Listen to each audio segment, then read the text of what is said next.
Welcome everybody to the first episode of a brand new show that I think it's needed. I think it's needed in this space. It's a show that it's another wrestling show, but it's a different type of wrestling show. It's a different angle of wrestling from what you usually hear on this show. And of course, you already know my name. I host about 1,100 shows on this network. This is Justin Davis, of course, welcoming you guys to the first episode of The Spot Callers with myself and Cyrus, Mr. H Visibility himself. What's going on, Cyrus? Hey, we had to step away from the other name. We couldn't do G Show. We couldn't do G Show because G Show was only for the G1, and we did that show way back in August, and it's like November now. Yeah, it's been a very long time. Yeah. So, and you presented the idea to me. I think you kind of, and I won't speak for you, but I feel like you kind of got your feet beneath you after the G Show. You really liked the response to that show. Yeah, it was very welcoming, good reception from everybody, and I just enjoyed talking about wrestling. So that was really cool for everybody to be very supportive of that. Yeah, and you were like you were trying to find an angle, but it's like. There's so many like things that I have going on, and it's like we had to have like the perfect time to do this. So and we'll get to what we're watching on today's show and how you can watch this. But it was just a lot of timing that was involved, and I'm glad it got pushed to this far because I think around that time we were doing A Show 50, then A Show 52, and then all that stuff. And of course, the A Show is a show that I also do with Meals TV, where we talk about more of the mainstream, New Japan, Impact sometimes, WWE obviously, NXT obviously, shows. On this show, me and Cyrus will be talking about kind of like the off the beaten path stuff, if you will. A lot of, indie stuff. Obviously, we could touch on indie on an indie card, but we're doing a lot of different things that you probably wouldn't watch. And obviously, like when you talk about this show, it's stuff that I would never watch, but I'm always down to watch some wrestling. Oh, I'm so glad that you sucked it up and decided to watch it. It only took 3 weeks. Listen, there's a lot of stuff going on, but I watched the last 2 matches of this show this morning, and I should not be repulsed at 8 a.m. I'll say that much. Oh Lord, yeah. The main event of this card. The main event on this card is, if you don't like blood, just don't watch. Just stay away. It is not for you at all. It is not for the faint of heart whatsoever. Let's talk about the card, Cyrus. You're the one who picked it out. Talk about this card and why you picked it. All right, so this is Big Japan Wrestling. We are going to be reviewing Death Vegas 2018. I saw a GIF or GIF. This is how it all starts. I saw a GIF or a GIF. Doesn't matter how you pronounce it. And I was just like, I like this and I want to talk about it. And it was in this the match where the big light tube fan comes out. And I said, that is so goofy and ridiculous. I have to watch the full match. I just need to. And I was just like, you know what? When we were still going by the name of the G Show, I was saying, all right, maybe we could substitute the G for gore. Oh, God, no. Because maybe we could get it in there. You wanted to do a whole deathmatch show? No, I didn't want to do the whole show because the card only picks up with the violence, as you say. Oh, I did not watch any of the undercards, so I'm sorry, Big Japan. I couldn't do those tags, brother. Nothing really happens in those tags. And there's a lot of I did watch them. There's a lot of great talent in it, but just ultimately nothing happens. It's a standard 6-man. Tags don't matter, and somebody gets pinned. Yeah, no real result, affecting anything. Right. So what familiarity did you have with like deathmatch wrestling before this? I mean, obviously, you probably already knew of CZW. I knew of CZW. I've seen a couple of CZW shows. Oh, not my thing. Not my bag. All right. What I know from deathmatch is I know CZW. I think everybody has seen Samoa Joe versus Necro Butcher. Well, not everybody, but a large majority. A lot of people have. Seen. Yeah, a lot of people have. Yeah. I watched ECW before. Not really too much. I only been watching wrestling for a short amount of time, so you're kind of like still all new to me. Yeah, you're kind of soaking up every style to figure out what you really really like and stuff like that. But like deathmatch wrestling, like obviously with the mainstream popularity of wrestling getting huger by the moment, deathmatch wrestling obviously is getting some attention too. I mean, Vice just had a couple years ago, they had a 15-minute special about deathmatch wrestling. And then they did another special on their new wrestling show with Casanova, I believe his name is. Yes. And he's like a deathmatch wrestler, but he does it in clubs. So there's obviously a precedent here. Like deathmatch wrestling is popular, but it's kind of like the punk rock of wrestling, wouldn't you say? Yes. And I think it's getting more popular over time, especially with the Super Show that's going to be happening next year with all the major promotions in New Japan. And I just started watching Big Japan. So it was kind of cool how everything is coming together. Mm-hmm, mm-hmm. And I really think that it's hilarious that you would love this because of just the vibe that you have. You're a different kind of guy, Cyrus. Define different. Big different. That's my definition of it. Big different. Cyrus is like 15 years old, guys. Cyrus is 15. He just started watching wrestling when he was 9. Yeah, that's exactly what it was. And now I'm a big old adult, and I don't have to ask my mother to rent out these tapes for me. Oh my God! Did you have what is it that you like about deathmatch wrestling? I think if there was anything that I liked about it, and Japanese deathmatch wrestling is completely different from American. From what I've watched in this show, but one thing I've liked from what I've seen of it is that it is all spectacle, all action, all the time. I think that is the number one thing that you can kind of, put your hat on when you talk about deathmatch wrestling. It's something that I really enjoy. It's like I wasn't too big on the undercards because I was like, let me just see the blood and violence. I just wanted to see that. So that's one thing I do like about it in a really sick, twisted way. Yeah, it was just like, I'm going to be watching this deathmatch stuff, and then you see people having a regular tag match. Yeah. And it's just like, all right, this is not what I came here for. Show me the blood. And what is like, I think really more than anything, not even like a what is, I think that my biggest dislike is, and I'll talk about this a lot, there is a decided lack of psychology and death matches. I would say one match really has it, but like nothing really happens. But it is.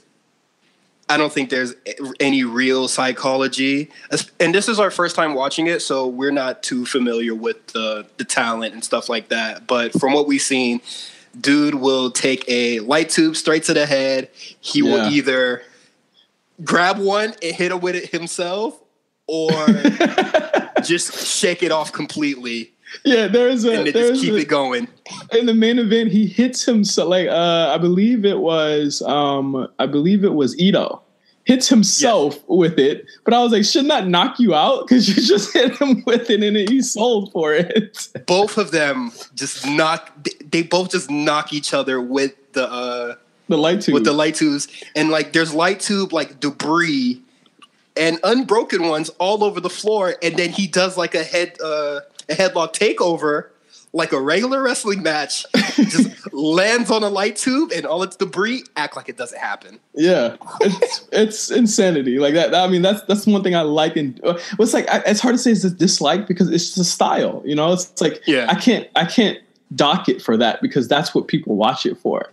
And I think that it is endearing. And I think that like there's a dude on commentary at one point. I believe it's Abdullah, who comes back on commentary and he's bleeding from the head still, and he's doing commentary while bleeding. And I'm just like, this is so fucking hardcore. Like this is, I love it.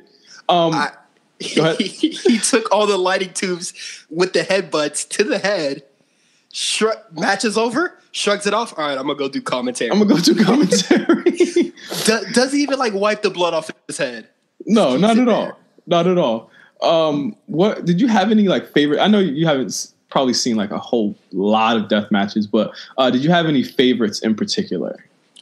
The glass board tag match, and the last two matches on the card, I thought they were both like phenomenal, especially since it was crunch time because we both have busy lives, and I thought these matches were absolutely amazing at 3 a.m. I am and I've been watching deathmatch wrestling or been around deathmatch wrestling in some capacity for almost a decade, since I was watching like in college and stuff like that. Obviously CZW, during the CZW ROH feud was something that I was really into at that time. And one guy that stands out is John Zandig. That's the only guy I know, because obviously that voice clip was something that was it was a meme. That was like one of the first like wrestling memes back in the day. And I'm really like dating myself here, but it was the John Zandig DJ Hyde stuff. Obviously Zandig versus anyone, Zandig versus Necro Butcher, Zandig versus literally everybody in CZW. I remember his matches more than anything, and just looking at highlights of his matches and how the botches went down and stuff like that. Like John Zandig is probably the greatest deathmatch wrestler to me of all time, or at least top 5. He's sure. Great. He's super fucking murderous. Does not care. He's great to me. So that's my fondest memory of deathmatch wrestling. Oh, okay. So definitely go back and check out John Zandig. I think it's all on YouTube or it's somewhere. You could probably find it on Daily Motion or something. I know I'm like being hella illegal, but whatever.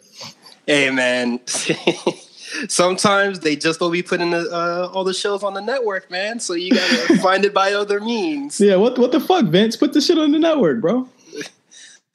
That's all I'm saying. I will pay the $8 if you put it there. But you didn't. So Death Vegas 2018. Would you say, is this kind of like, I'm not familiar. I wasn't familiar before you sent me these links to the show. Is this like their WrestleMania, or is this like a regular show for them? I'd assume that Death Mania is their mania. Why is it all death? I don't know. That's just the naming convention that they decided to go with. But let's see. Their big shows. They have, Death Mania, Endless Survivor. Oh, that sounds intense. They have like their version of New Year Dash. I'm gonna have to assume that Death Mania is their sort of WrestleMania. I don't know. Maybe we'll have to check eventually. Bro, I don't know. I gotta take a break, like mentally, after this show. Like, especially after the main event. Yeah, that main event. Because the thing is we'll get to it, but like this is a show that was kind of predicated by 4 big main events, all light tubes, all glass board breaking. Let's get into the first match. You ready to get into that? Yeah. For the first match, this is of the main events. I didn't watch any of the undercards. The first one I saw was the Saikyo Tag League Death Block Glass Board and Alpha match. And you had Kyu Mogami and Masaya Takahashi versus the third generation Chimidoro brothers of Takayuki Ueki and Toshiyuki Sakuda. The Chimidoro brothers, they swagged out. They got their own shirts and everything. Yeah, and I absolutely love Yuki's style. That he would do a sweep kick, drunkenly get up and trip. There is into a headbutt. There is kind of like a drunk man, yeah, that's me vibe on and all of this. These are some drunk ass matches. When you say they don't feel it, bro. They don't feel nothing. They feel nothing, depending if they're drunk or not. And you know, it's all dudes will be bleeding from the forehead and like. You know, they'll get hit with stuff, and then they'll sell like crazy, and then get up like it didn't hurt at all.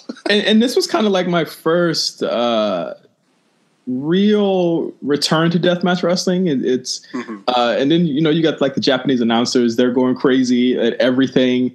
There's some crazy fucking spots here. I really this is a glass pane match or the block glass board or not the glass board match. So of course that was the big spot here. They had a spot where they propped it up in the corner, and one of the Chimidoro brothers, and I believe it was Mogami, went through the board for a big huge spot, and of course they had to fucking wrestle in glass. This has to be this has to be salt glass though, right? It can't be like real glass. Oh, that is beyond me. I'm no architect, baby.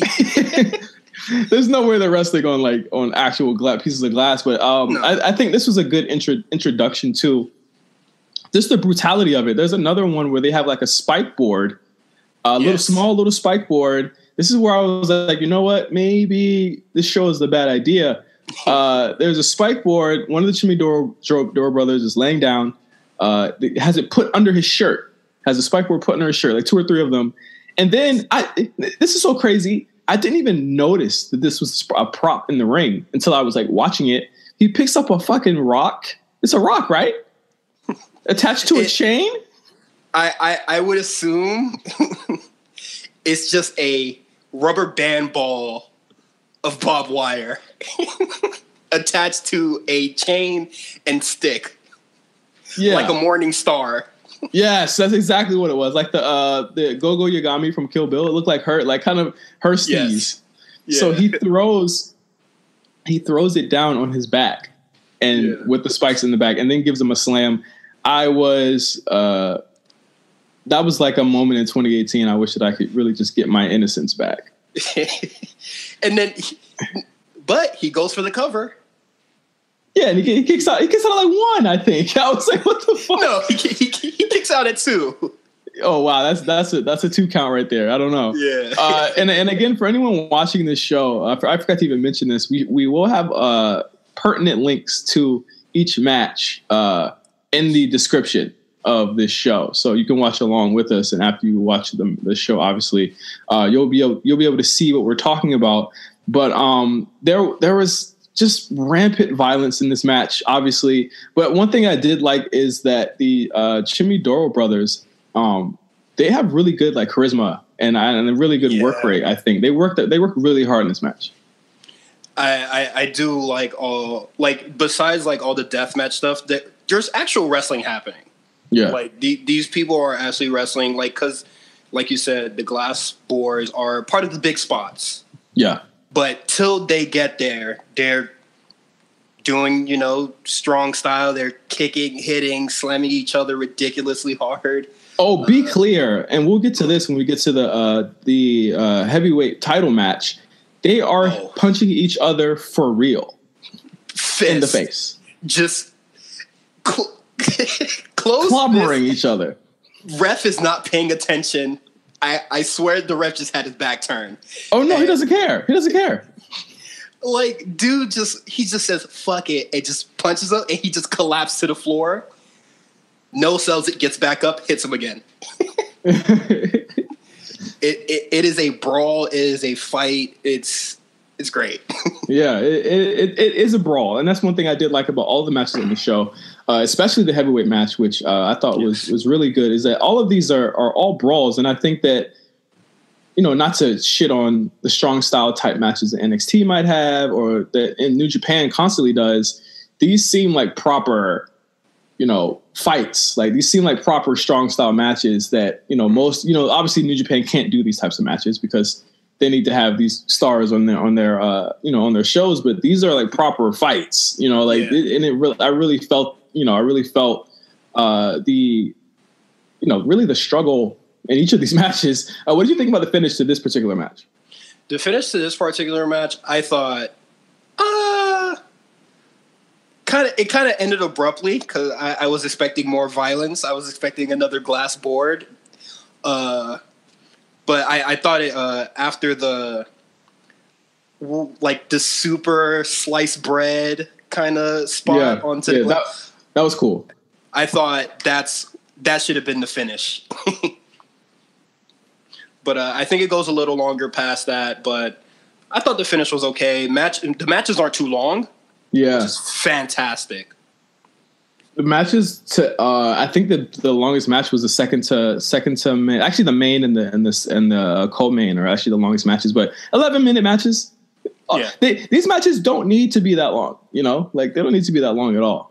Absolutely not. They're exactly what they are. And I'm cool with that. So the next match on the card, yet some more bullshit from the Psycho Tag League Death Block, a light tubes match. The first light tubes match of the night. You have Abdullah Kobayashi and Yoshihisa Uto versus the Yankee 2 Kenju of Isami Kodaka and Yuko Miyamoto.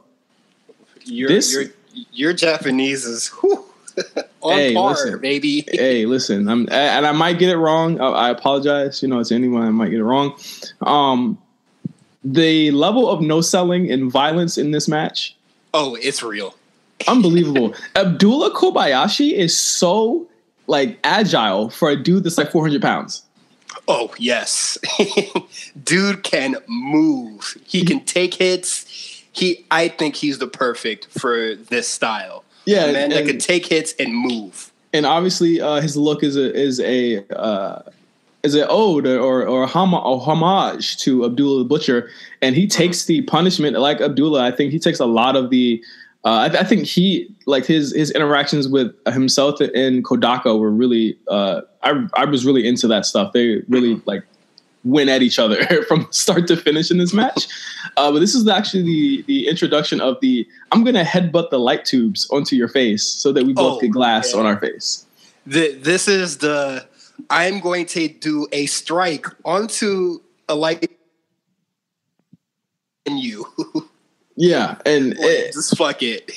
These light tube matches, how do you feel about these light tube matches as a whole? I know that these, obviously it's a spectacle. You're watching them explode. That's what it's about. You're watching the light tubes explode. How do you feel about watching a full match where every type of psychology is built around using them? I liked it in the main event, not so much here, especially because this is the first time I've ever seen a glass board shatter. I think that is way cooler than a light tube. In the first match, I didn't get to talk about it, but when that glass breaks, the first initial break, that sound just echoes throughout the arena, and I thought it was fantastic. But here, it's used, I would say, moderately.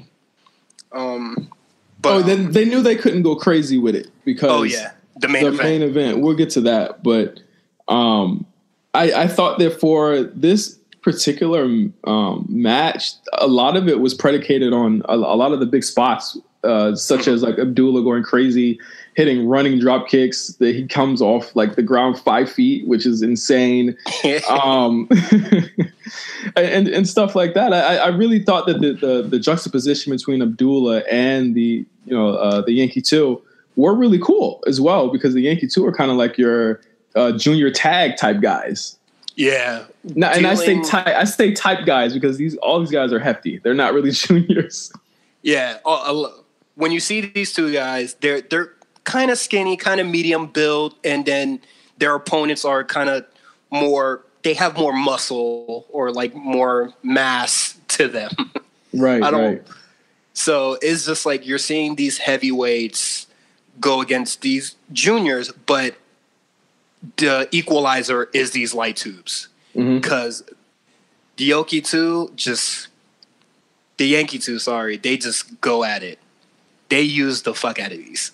Yeah, they from start to finish. And one spot that I felt was repeated and I wasn't like super like huge on, the psychology and the spot behind the, oh my God, I'm gonna Irish whip you into the light tubes on the ring. Yeah, I don't know why they do that.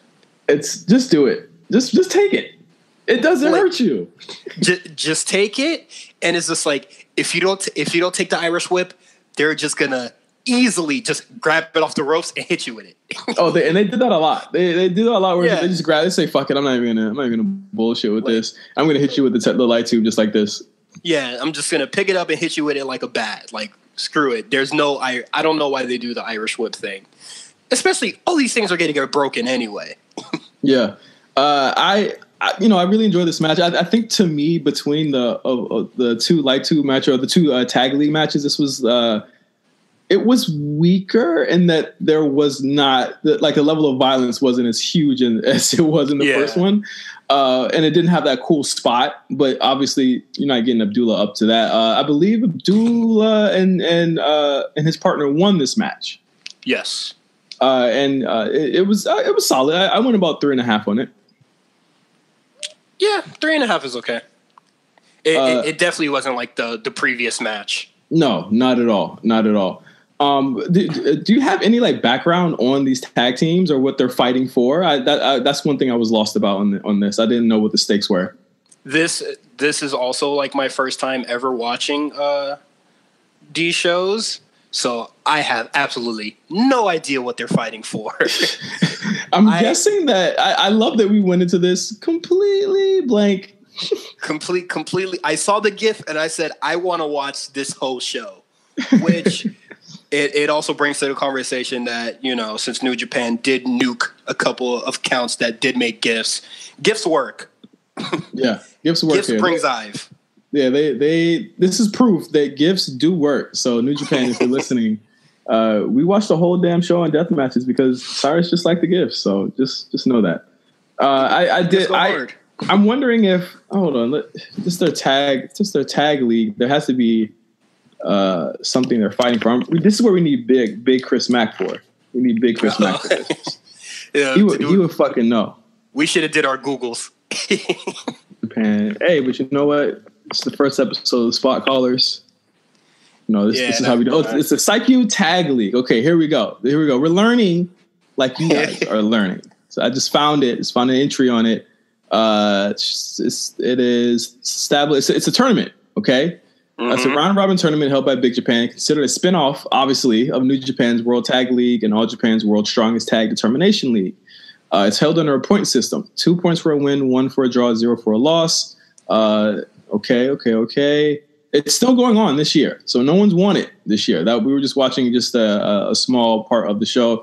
The tournament will be held between. Actually, it should have ended by now. It's or ended yesterday, or according to this Wikipedia entry I'm reading, it ended on the 25th. So I don't know who the winners are. So we should be seeing the results of that pretty soon. Then. Yes. And maybe we watch that. I don't know. What's that? No, because new Death Vegas happened like a month and a half ago, right? Yeah. Yeah. So yeah. Well, if you guys know who wins it, let me know. I'm really interested in figuring out who wins it. Yes. Let's get to the next match on the card. Oh man, we have probably my favorite match on the card. The BJW Big Japan Wrestling Strong World Heavyweight Title match: Hideki Suzuki versus Yasufumi Nakanui. Ouch. I would just like to say that yes, we both did go completely blind, but let's pay credit to the amazing video package that is shown before this match starts. I went in there completely blind. I watched that, and I felt like I've been watching this for years. Yeah, all of the video packages really were a testament to how great these feuds have been built. Even if we didn't watch them, we understood the feuds between them. These two guys are warriors, bro. Like, they fucking hate each other. Yes, and after the two matches we previously seen with all the spectacles, the light tubes, death boards, spikes, all that, it is gone here. Yeah. This is a wrestling match. A lot of it is grapples. A lot of grapples. When I saw him elbow him, I'm sorry, not him and him. When I saw Suzuki elbow Nakanoi out of he had him in I believe he had him in like he was holding him from the back. Kind of had him in like a headlock from the back, and he elbowed the shit out of him. Like, the point of his elbow literally hit his cheek. I cringed. I was like, something's wrong here. I think that we should stop the match. But he kept going, and these dudes were kicking out at one a lot of times. This is just like, no, you're going to have to put me down. Like, yeah, you have to kill me. Yeah, get the gun. Because I ain't going down, baby. And fucking and Suzuki's such a fucking badass. I think if your last name is Suzuki, you have to be a badass. It's just it's just in your blood. But Hideki Suzuki to me came off as just such this huge world beating champion that was unflinching, took no fucking shit, and a lot of it was him really like kind of no selling Yasufumi's offense until towards probably about 10 minutes in. He was starting to see like, and I like the psychology of him saying, "Oh, this motherfucker's not staying down." Like he's really like going for it, and I love the fight that Yasufumi showed in the match itself. It was a really good back and forth match. A lot of it is predicated on a hold, and it was a hold that they kept trading throughout the whole match, and I love the fight in that hold. Yeah. They are grappling, they are chain wrestling, they're doing all this, and Suzuki just says, enough. Starts throwing down strikes. Yasufumi is just, no, I am beating him in this game, so I'm going to continue with my chain wrestling. Like, it's getting him mad, so he's like losing, control of this match. So he's sticking to his guns on chain wrestling and submissions and all this. And then grapples don't come till the late end. Yeah. Because it was just like, all right, this is not working. I have to put them down. And they start to do, they start to show more of their moveset. And I like how the finish came, and Suzuki won this match. Yes. But I like how the finish won. It came down to just like a flash move. And I really like it. Yeah. I love it when Minoru Suzuki, ironically, does these types of flash finishes where it's just like straight up a knockout and it's over. And I thought that it was a fitting end to the match. I thought that they both worked really, really hard. And I thought it was, to me, the best match on the show. Yes. If you're not like interested in any of like the death match, glass board, light tubes, spikes, all that, this is a match that you need to see. Absolutely, it's a really good match. One of the strongest matches I've seen all month, actually. Yes. But going into the Big Japan Death Match Heavyweight Title, 300 fucking light tubes match, most ridiculous match I've ever seen in my fucking life. This match is comedy. What in the fuck match I've ever seen in my life. It is Masashi Takeda versus Ryuji Ito for the Big Japan Deathmatch Heavyweight title, which to me is it just looks like it's probably their biggest title, probably. Obviously, main eventing the show. They start this match. This match and they stomp on the light tubes. They stomp on a bunch of light tubes. Wait. Let's stop before the bell rings. Okay. So both these competitors get into the ring.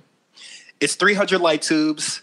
I would say we have at least 275. And they do the announcing. They do all that. Before the bell rings, they are laying out more light tubes on the floor. They are littering the ring.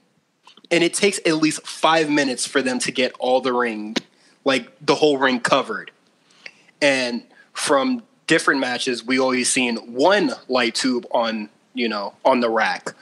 But now we are getting 3 light tubes, strapped together. Yeah. And one. Yeah. So Takeda and Ito are walking in circles. They don't even fucking strike each other. They're just walking around in circles. The entire ring is covered with debris from the light tubes. And, you know, when you hit someone with one light tube, that's fine to be slammed on, you know, because it's just a little bit. These motherfuckers immediately start doing chain wrestling and slams and bumps on this debris. Ito's back is up. Disgusting in this match. I'm glad this wasn't HD. I might have seen skin fall. I believe he gets a piece of a light tube stuck in his face at one point. Yeah. When there's a lot of debris toward the end, and he gets a huge piece of it stuck on his chin. This match, I had to turn away at some points. Like, I know it's 31 Days of Horror, but this was a little bit too much for me. It was heavy. It was a heavy match for me, bro. Ryuichi, if you look at him closely, it looks like he's been doing this for a very long time, and it's super scary. These dudes' bodies are wrecked. He has a scar, looks like from a large stab wound on his neck, and it looks like it's stitched up. Takeda, he has just cuts. Yeah. Just like their bodies look completely gross, and it looks even more disgusting when blood is covered all over them. Oh, they're covered in all. Like, Ito's back to me was just awful, just terrible. Both of their backs, like toward the end, it was just pure blood everywhere. I think like they had blood all over their face. They're doing these spots. They take it outside the ring at one point also, and start doing spots on chairs out there. I'm just like, all right, now you guys are like wilding. There's one spot that was he gives him like a dragon suplex with light tubes on his neck, and I was like, okay. No sense because your face is right there. Oh my god! I was like, I guess he does the move, sells it like it. But here's the thing: I'd hate to play wrestling like outright. He just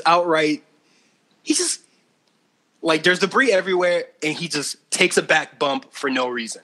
Yeah, back bump. He takes a back bump, or he does a roll, and I'm just like, no. Or it's like you guys are wearing gloves, but you're not wearing shirts, so I don't understand what the fuck is going on. This is also one match where I feel like the crowd were literally in danger because there was so much shit flying. There is so much debris just flying around. There's no guardrails. No, there isn't. I noticed that. I was just like, whoa. I think I noticed that maybe like the second main event. I was like, holy shit! There's no guardrails. Like, what the fuck? They're hitting each other with like light tubes. I don't know how they're keeping all the debris from just spreading and going to people's eyes. Like, do they have everybody gets safety goggles? Like 3D glasses? Yeah. It's insanity. I would hate to play I used to play fight and play wrestle with your cousins back in the day. Takeda, he don't play none of that shit. I don't think he sold anything in this match. I think he got up from everything. He got it from everything at one. Also, speaking of pinfalls, the referee throughout this whole match is clearing debris from the ring. Yeah, he is, because he can't even get down on his knees to do counts at one point because there's so much glass debris in the ring. And referees all have gloves. I think they have extra padding on their knees. But for most of this match, the ref is just clearing debris from the ring. Pinfalls are rarely done.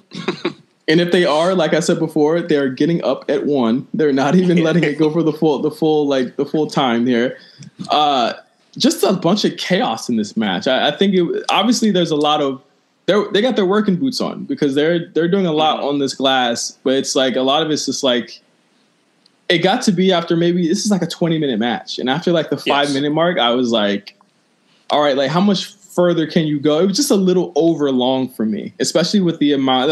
This was the best and the worst to me of what deathmatch wrestling is, where it is a lot of spectacle, which I love, but it can be very long-winded, especially when it's just one gimmick here. Yeah, I think a lot of these matches did lose their luster by not like featuring more weapons, because I don't think a chair or just like a large stack of lighting tubes is nearly as cool as the glass board. Yeah. And I've seen a Takeda match before where he has this very unique weapon. It is a soda can board. Yes. Where he cuts the cans and he will have you like spiked onto the aluminum parts. What? Get out of here. Here's my thing. I would love for this type of match to be on, and we've been playing this game a lot. I would love this to be on WWE 2K19. Yes. So that I can play as Tony Nese. Oh, Lord. Here we go. It is a completely different vibe with him. He would get right up. He'd get right up. Oh, Lord. Just imagine a Big Japan video game. Imagine a Big Japan video game. I'd play the hell out of it. It'd be better than the shows. It'd be crazy. If we could get some of those... if we could get light tubes in WWE 2K, I think we'd be going crazy. Oh yeah, they should just let. Well, here's the thing: like, it's probably like a lot of like red tape they have to go through to just even get the weapons that they get. I think even the weapons this year are really tame compared to like what they could really have. Like, of course, you got a sledgehammer and a bat because Sting's in the game, and a ladder and a table. But it's like, where's the belt? Where's the bell? Remember the ring bell? Like, where are those things at? Like, no one uses them anymore. Big Japan can have it. It can have a gun. Like they pull out. Remember in this match, we forgot the biggest thing in this match. He pulled out a fucking knife on him. I forgot about this. He pulled out. I have it written typed in like big caps. He pulls out a fucking knife, is in big caps, and tries to cut his throat. He has a comedic size like box cutter, and he swings it like it's a butter knife. I'm glad he didn't miss that duck. Oh, because if he didn't duck, he would have been like Takeda would have been dead. But the thing is, but even more ridiculous is there are two spots that are ridiculous. The first spot has to do with the knife. He cuts one of the light tubes with the knife, like he's a fucking samurai. Like, yeah, I don't know why he does that. I was like, what? I was like, you could have just took the hit. It doesn't hurt. And then there's another spot where they grab the light tubes off of the ropes and hit each other with them, like back and forth. Like they hit each other with the light tubes. But just then slapstick. Then like 2 minutes later, he hits himself with the light tube, and I was like, all right. So what is the gimmick? What's the psychology of the light tube? It's damage over time. It's a poison effect on the on the light tubes. What is your favorite spot of this match? I know we talked about a lot of spots. What are your favorite spots? We're the spot callers. What's your favorite spot here? I think my favorite spot will have to be the frog splash onto the lighting tubes. I thought that was phenomenal. And the rolling senton from the top rope onto the lighting tubes. And when I say light tubes, it's not just one, it's not three, it's a whole like industrial pack. You're, like, of light tubes running on. And Ryuichi does, when Kevin Owens just stops the match completely to like set something up? Oh yeah, he spends 5 minutes. That was a lot to him. Yeah, he spends about 5 minutes setting shit up. He's doing like an elaborate like Jenga style trying to set these things up. I was just like, just pile those shits up and just slam his ass. Like, come on. I think my favorite spot, honestly, has to be the knife. When the knife got pulled out, I said, all right, I am done. I am done. Like, take me from Earth. My soul left, bro. I was like, what the fuck is going on here? I really enjoyed the match. I thought that it was a bit slower than what the other matches were. The violence was there. The spectacle was there. I just thought that the match before it was just like, whoa, like something I haven't seen in a minute, just as far as just brutality without weapons.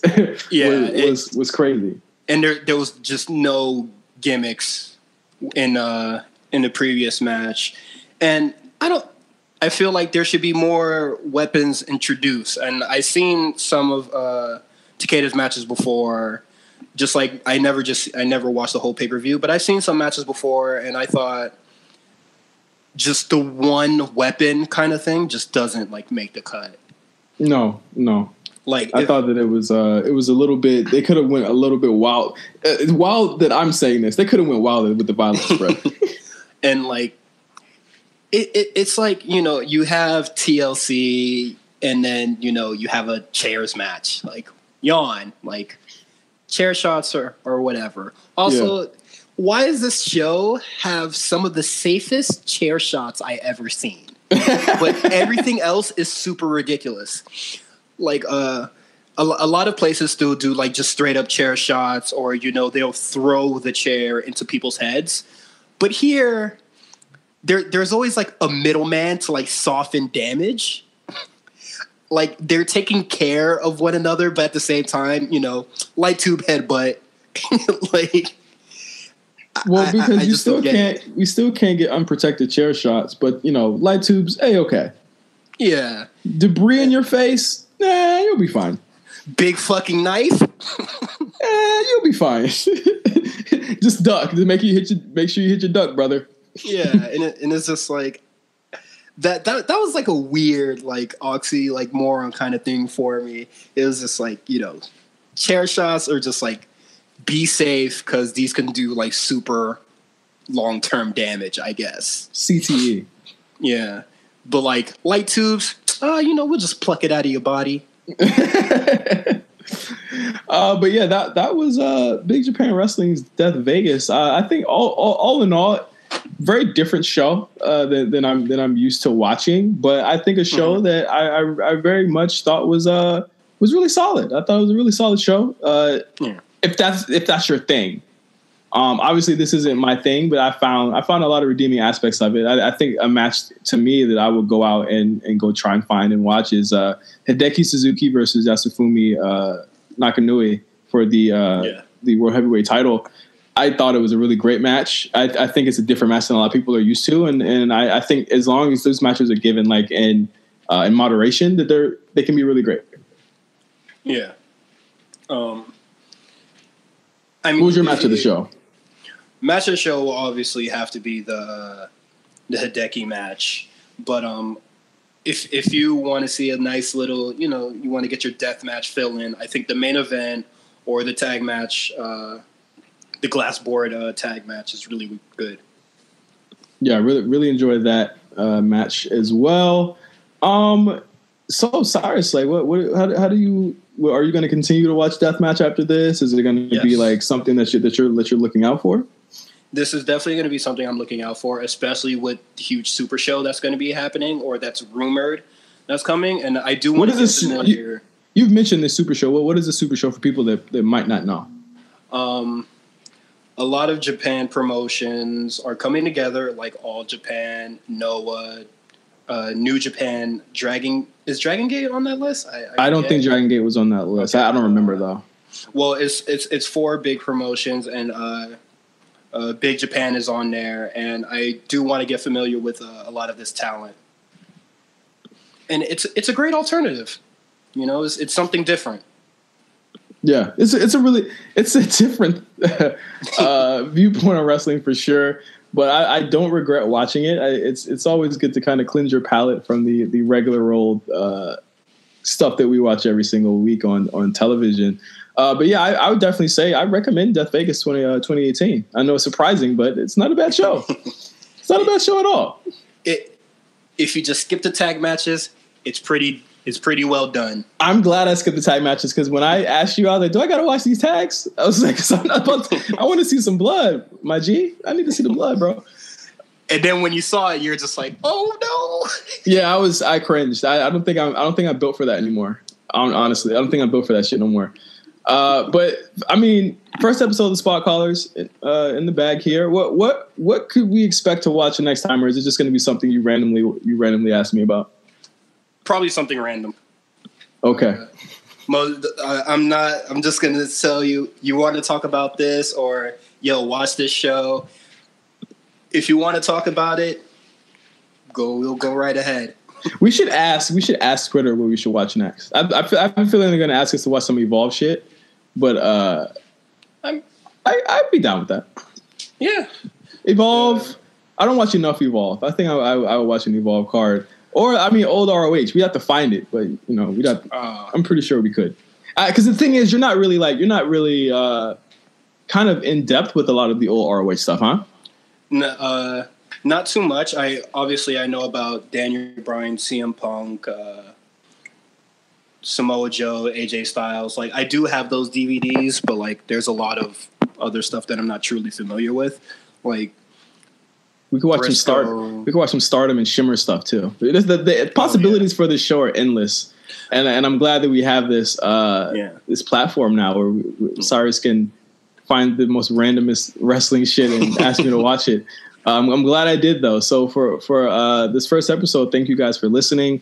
Obviously, you can find us on RNC Radio Live, at RNC Radio Live. We're on iTunes. We're on Spotify. We're on literally everything. Just this week, we've already probably had the A Show do its thing. We've had RSBN with Mark and Jeff. And everything else that is going on. Now, the only reason I said probably is because I don't know when this is airing yet. Yeah. So I don't know what we're not sure, guys, but it's coming out. It is coming out. I'm not sure where this will land, but obviously we have Ampavelli, Devin, and Eric's RAOP Gaming that airs every other week. We have Late Fees that airs every other week. And just listen to everything that we have coming from RNC Radio. And thank you guys for listening. Cyrus, is there anything else you want to tell to the people? Get your lemon juice and have a good day. All right. So until next time, for Spot Callers, I'm Justin for Cyrus. See you guys later. Peace.